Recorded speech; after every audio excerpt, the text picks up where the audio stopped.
Hi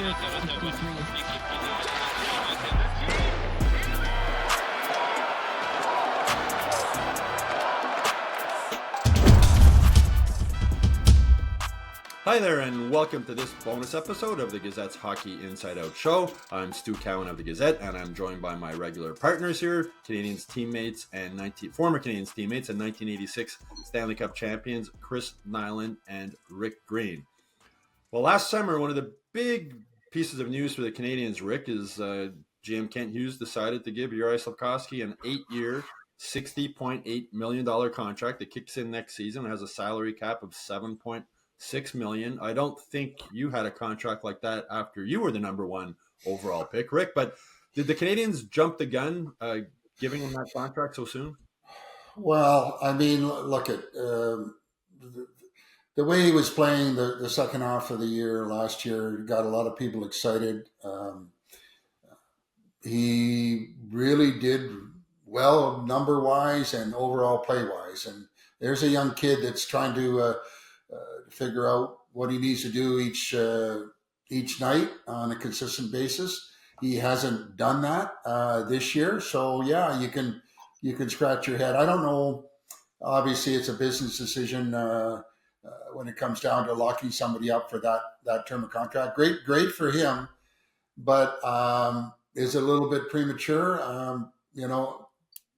Looking back, maybe. I don't know what the sense of urgency was, other than they wanted to make a statement and say this is the kind of guy, and he might very well turn out to be a very, very good player, and I think he will be, because he is a good kid and he has a lot of tools, and we've seen it before.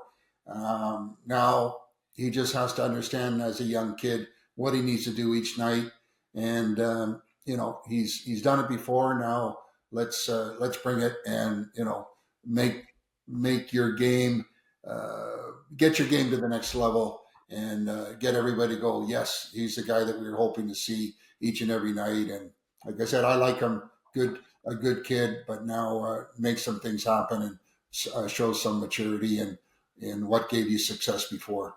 What do you think, Knuckles? Yeah, listen, that contract's going to kick in, more pressure, whatever. I just think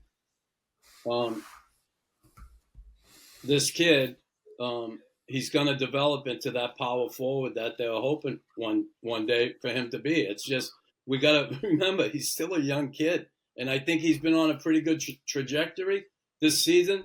Not so much. He's kind of backstepped a little, but the whole team has. And he's part of that, right? When you talk about team, it's the whole team. Yeah, you can single guys out, but we saw him finish last season in such a good way. And I think maybe he got the contract, I had a great end of the season.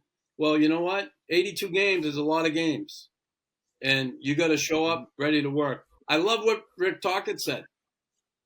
You got to get amped up to play these games in the NHL. You got to get cranked up emotionally before the game. And then you got to bring that from, warm up to back in the room and get your ass back out on the ice and get ready to play hockey. Not, hey, how you doing, Joey? How much you making? Hello, time to play hockey. Screw the other guys on the other team. I loved hating other guys. I did. I love hating the other team. I had Louis Schlager on my podcast, okay? I hated him for what he did to John Hamel. But you know what? That's all said and done. It's all gone. But when I played, Rick played that era, we friggin' hated each other. We didn't talk to each other. None of this, hey, how you doing, Pat Price? Hey, Pat, how you been? No, none of that. Hey, Pat, here's a stick in your chin. I just, that's hockey. That's hockey at its best. And again, I'm not saying go back to all that, but you gotta have friggin' jam to play this game. You gotta have jam. You can't be a pretty little pony fucking prancing around out there and thinking you're gonna win a hockey game. It's not gonna happen, people. It's just not gonna. No, I asked Slafkovsky recently about if there was pressure with the contract. He said, "No, we don't. In the room, we don't pay attention to what guys are making." And he said he doesn't pay attention to what we say or what anybody writes. Of course. They all say that. I don't know if it's true, but to me, it made sense locking him up because it's so hard to get free agents to come here, right? So when you have young, talented guys, You don't want them to get to that point, so you lock them up. Right? You got Suzuki locked up. They got Caulfield locked up. They got Slav locked up. They got Gooley locked up. I'm sure they're going to lock up Lane Hudson probably this summer. So they're banking on these guys, right? They're going. They have to. They're going all in on these kids. They have to because listen, the cap's going to go up again. You know it's going up again. And this contract, by the end of his contract, it might be the worst contract ever. It might be the best contract ever. Yeah, right? and that's the thing. Listen, what happened? Brendan Gallagher signed his contract. Everybody says, "Oh my God, it's a bad contract. It's a bad contract." Well, now they're starting to realize you have to. It's like playing the stock market. Mm-hmm. You have to be able to assess and look at what this player might do in the future and pay him accordingly right now for what the salary cap is. So down the road, those contracts could look like Nick Suzuki's contract. Could be. Yeah, you're going to see it one day. You're going to say, "Oh my God, guy's going to be making $12 million a year, and he's making $7 million." You're going to go, "Shit, he's underpaid." Well, Jams have gone from paying guys for what they did in the past. Yeah. That's what Brendan Gallagher's contract was, right? Yeah.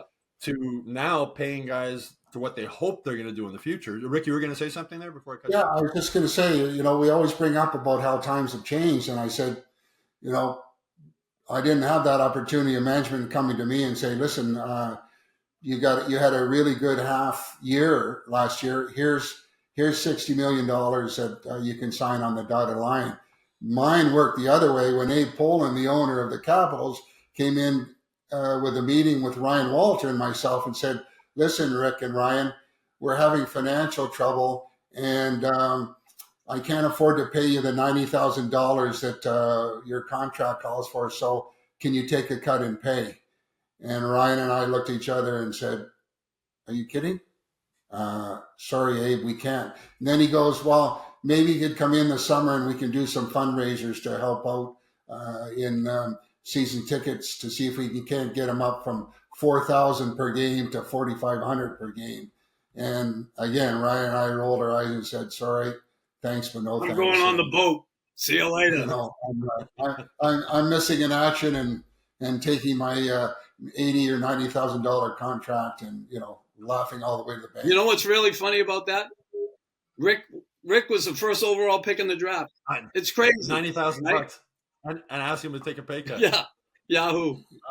Unbelievable. But I did get my $25,000 signing bonus and bought my new '76 Corvette that the girls love me for.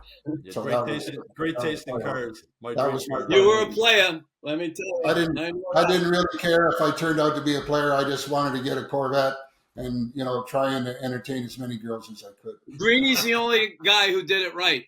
He got married in retirement. That's the way to do it. Sometimes you win, sometimes you lose. Yeah. Well, that's it for this Hockey Inside Out Show bonus episode.